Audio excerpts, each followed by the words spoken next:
where there will be weeping and gnashing of teeth. Then the righteous will shine like the sun in the kingdom of their Father.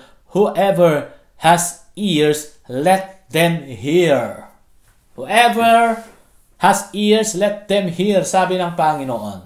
Alright?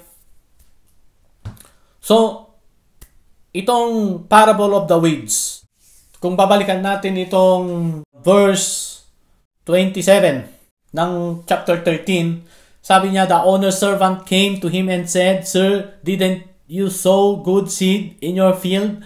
Where then did the weeds came from? An enemy did this, he replied. The servants asked him, do you want us to go and pull them up? No, he answered, because while you are pulling the weeds, you may uproot wheat with them. Sa verse 30, let both grow together until the harvest. At that time, I will tell the harvester, first collect the weeds and tie them in bundles to be burned, them together, the wheat, and bring it into my barn. Alright? So ito, nabanggit ko na sa una kong video na hindi tayo dapat nagtatanggal ng tao sa church o sa body of Christ. Hindi natin trabaho yun. Hindi natin kailangan tanggalin ang tao mula sa church o sa body of Christ dahil may madadamay. Sabi ng Panginoon sa verse 30, let both grow together until the harvest.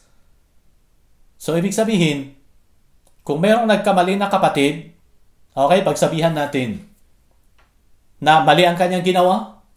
Alright? So, kung kailangan nating, huwag natin muna silang patayuin sa kanilang mga assignment, o di, huwag nating patayuin. Pero, huwag nating hayaan na dumating tayo to the point na tatanggalin natin mula sa church. Palalayasin natin sa church. Alright? Nasasabihin natin, maluwang ang pinto ang pinasukan mo, maluwang din ang pinto ang lalabasan mo. Huwag mga friend. Huwag na huwag gagawin yun. Kasi, malinaw, the measure you give, the measure you receive. Kung magpapatawad tayo unconditionally, ganun din ang tatanggapin nating kapatawaran unconditionally. Kung manghuhusga tayo, ganun din ang ihuhusga sa atin. Kung magpapalayas tayo, ganun din palalayasin din tayo. Alright? Kasi nga, hindi loving, hindi will ng amang nasa langit ang magpalayas ng tao.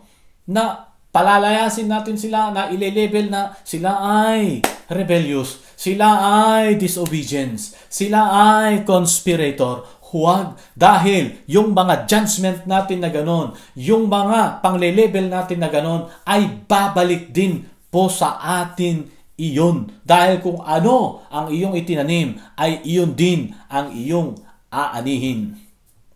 Ang linaw mga friend, sa mga katuruan ng Panginoon Jesucristo, itong parable of the weeds, ang linaw na sabi ng Panginoon, let them grow together until the harvest.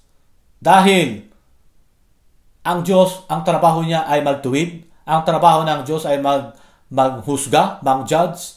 Ang trabaho natin as pastors, as teachers, as preachers, as missionaries, as ambassadors ni Christ, mga friend, ay mag-preach, magturo, magpaalala